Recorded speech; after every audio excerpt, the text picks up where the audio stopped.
Bloque de Sama Noticias, continuamos en vivo en el canal de la Universidad Nacional de San Juan y seguimos recibiendo a columnistas que van a estar durante este 2024 junto a nosotros y en muchos casos columnistas que ya vienen trabajando en cada uno de los espacios de nuestro canal. Está junto a nosotros el magíster en Historia, Maximiliano Martínez, para la columna de Historia y Cultura. ¿Cómo le va, maestro? ¿Cómo anda? ¿Todo bien? Qué lindo bien. verlo y recibirlo. A mí me encanta, como siempre lo digo, venir acá, estar con ustedes, y hoy me pusieron en la posición de la cancha donde jugué toda mi vida.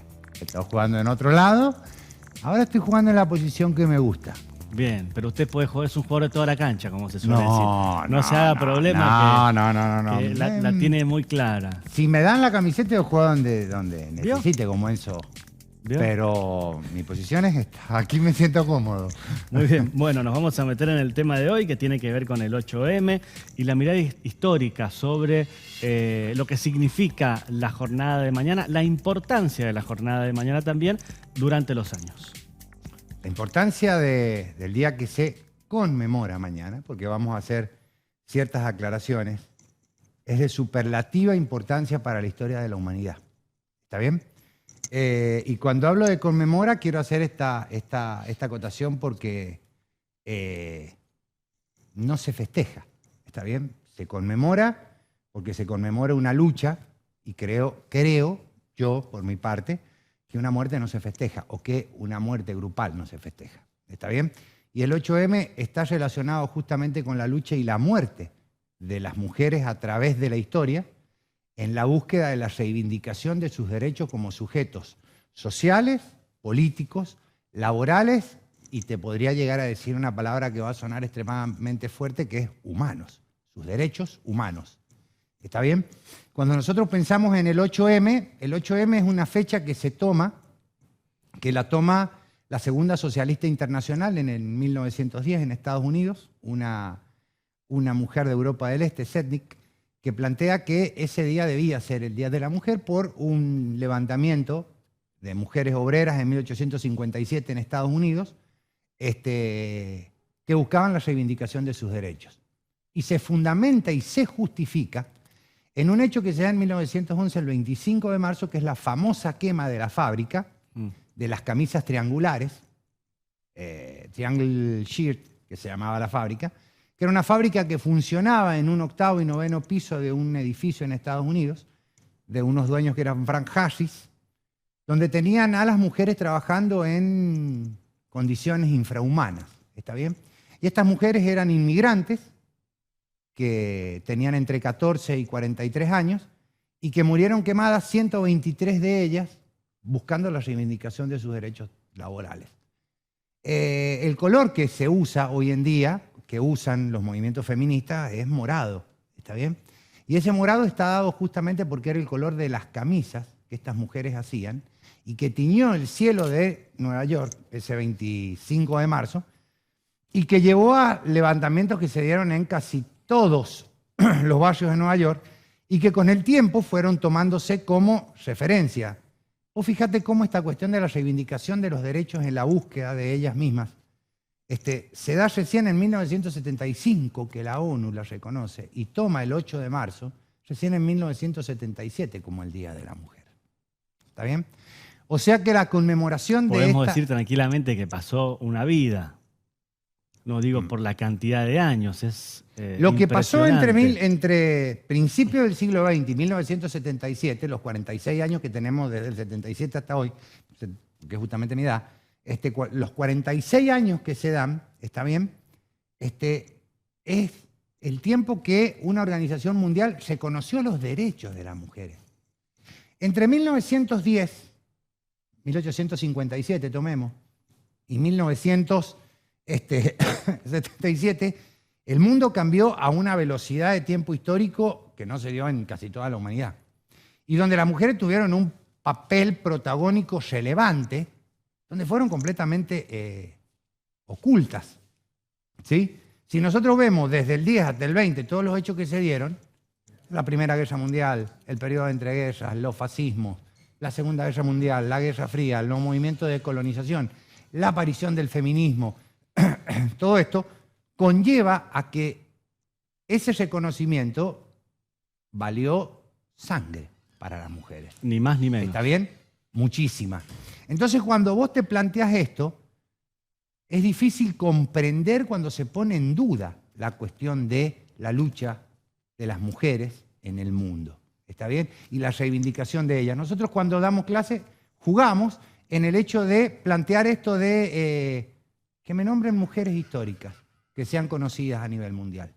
Claro. Hoy en día la ONU plantea esta cuestión Sí. de que el 98% de la posesión de las tierras en el mundo está en manos masculinas y el 2% en manos femeninas. Bueno, además de una gran cantidad de inequidades que existen y de las cuales nosotros siempre hablamos, planteamos, y que también tiene que ver con la lucha por esos derechos en nuestro país, que vale la pena y muchísimo poder repasar aquí. ¿No, Maxi? Digo, en nuestro país, además de nombres, hay acciones, hay hechos que se dan día a día, porque es una lucha permanente todavía, que bueno, también, no sé si hablar de que Argentina es pionero, porque no me parecen este tipo de derechos, pero sí es un país en donde la lucha fuerte permanece, está todavía muy, pero muy fuerte, y además se incorpora cada vez más a la conciencia de todos y todas. Sí es pionero. Sí es pionero. Si bien los países pioneros en el mundo han sido Estados Unidos e Inglaterra, ¿está bien? Quizás la Argentina sí sea pionero, pero vos planteás de que antes de que apareciera el Código Civil en la Argentina, en 1853, entre el 53 y el 61, que se da el proceso de organización del Estado Nacional, la legislación sobre las mujeres se daba con un estatuto que venía de antes de la colonia y que planteaba cuestiones como que, por ejemplo, las mujeres dependían directamente de sus hombres o sus padres. La pena de muerte estaba impuesta por el adulterio. Cuando cobraban una herencia no podían cobrarla completamente. Y después del Código Civil tampoco hay un reconocimiento hacia las mujeres. Ese reconocimiento recién se da a finales de la década del 30 provincialmente en San Juan, que eso lo tenemos en 1927. Tenemos a una de las primeras políticas del mundo, que es Emara Costa.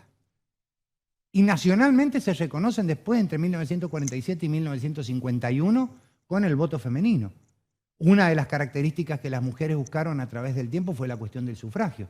Las sufragistas en Inglaterra, que llevaron adelante manifestaciones extremadamente comprometidas desde el punto de vista político, fueron este puntapié para que las mujeres buscaran su reconocimiento civil y político. ¿Está bien? Y en la Argentina, entre 1947 y 1951, reconocen estos derechos. Pero la ley se empeña en 1912, no las pensaba como sujetos políticos. ¿Está bien? Y si nosotros pensamos a la mujer como un sujeto político, nosotros nos tenemos que remontar a Sarmiento. ¿Está bien? Y darles la posibilidad de una independencia económica desde una profesión, con la cuestión de las maestras. ¿Está bien? Con la cuestión de las escuelas normales y cómo aparece por primera vez una cuestión de separación de lo masculino, porque tienen un título y pueden valerse por sí mismas. ¿Está bien? Y el Estado las reconoce como tal, por eso el concepto de señoritas. ¿Está bien? Y esa cuestión se transita o se transmite en el tiempo con esta cuestión de cómo fueron contando con tratar de conseguir derechos, casi siempre desde el conflicto. Porque si hay algo que la historia te va a enseñar, porque no podemos decir que la historia es cíclica ni estas tonteras de que se repite, pero sí de que hay cuestiones que te permiten ver para aprender, y esta cuestión de cómo se manifiestan algunas cuestiones. Y el conflicto es la única forma que le ha permitido a las sociedades conseguir derechos. Las mujeres son el ejemplo perfecto. Desde el momento en el que tuvieron la posibilidad de tener un título, el de maestra, al hecho de poder votar y al hecho de poder luego ser una partícipe política. Vos fijate, tienen un cupo de un 30%. No hay un 50%, ni hay una separación de decir, no, si queremos presentar a todas las mujeres, no, hay un cupo de un 30%. Entonces cuando vos pensás eso, decís, no hay igualdad, ni equidad. Seguimos así. ¿Está bien? Por último, Maxi, que recién hablabas que conversabas con los alumnos y las alumnas sobre este tema y proponías destacar o que te hablen sobre esas mujeres destacadas que lucharon. ¿Qué nos puedes decir? Primero, ¿cuál es la recepción a ese momento lúdico, por decirlo de alguna forma, con los alumnos? Y ¿qué puedes destacar? Es una cuestión lúdica, y cuando vos te encontrás con esta cuestión, los nombres que aparecen son los nombres que la gran mayoría de nosotros tenemos en el imaginario colectivo. Sin lugar a dudas que uno de los personajes más representativos que aparece es Eva Perón. ¿Está bien? Pero, y en algunos casos, tener a la primera mujer más simbólica que tuvo la historia argentina, que sería Mariquita Sánchez de Thompson. ¿Está bien? Una mujer que manejó prácticamente la política de casi la primera mitad del siglo XIX. Tenés a Juana Zurduy, ¿está bien? Una mujer que se comprometió militarmente con la cuestión del proceso independentista en Argentina, pero ellas son símbolos o sujetos sociales que representan a un colectivo que llevó adelante toda esa cuestión. Después vos tenés Lanteri, tenés Griemson, que son sujetos políticos que buscaron su reconocimiento a través de lo académico, por ejemplo, en el hecho de convertirse en la primer médica, claro, o ser la primera mujer que votó. O pienso también en Alicia Moró de Justo, ¿está bien? Y esta cuestión de buscar los derechos desde el socialismo porque era la corriente que había en ese momento. Pero también pienso en Campbell, que fue la primera deportista olímpica que consigue una medalla en la década del 30. Y de ahí recién aparece Eva Perón y después todo el proceso que se dio para que en los últimos 20 años la mujer tenga un protagonismo político muchas veces más grande que los hombres. ¿Está bien? Cuando vos ves los últimos 20 años de la política argentina, está atravesada por la figura de mujeres. ¿Sí? Cuando vos ves Lilita Carrió, María Eugenia Vidal, Cristina Kirchner, Margarita Stolbizer, son sujetos políticos con un peso específico muy importante en la política. ¿Está bien? Que eran impensados hace 20 o 30 o 40 años atrás. ¿Está bien? Pero, a ver, estamos dejando un montón de mujeres afuera, porque como sujeto político, sí, para mí las más importantes fueron las maestras que salen por primera vez de las escuelas normales en el siglo XIX. ¿Está bien? Y nosotros tenemos acá una. Y en San Juan, por ejemplo, tenemos el germen de esa cuestión que fue el Colegio Santa Rosa de Lima, pensando en darles un título a las mujeres, allá por 1835. Entonces, cuando vos pensás todo eso, te pensás en que el proceso es mucho más completo y estas mujeres son tan solo símbolos. Vos siempre recordás que en su gran mayoría la historia es escrita por hombres. Hemos tenido hace poco a una de las historiadoras del feminismo más importante de Argentina y América Latina y quizás del mundo, que es la doctora Dora Bayancos. Claro. ¿Está bien? Pero también hay un colectivo de mujeres que trabajan desde ahora en la Asociación de Historia Oral de la República Argentina que están recabando toda esta cuestión sobre la historia de las mujeres. Y hay un centro de estudios sobre los estudios femeninos en la Argentina hecho por mujeres. Entonces hay... Nos quedamos ahí con la lucha colectiva, ¿no? Que también sin lugar a dudas, que el sujeto siempre sea colectivo y no individual.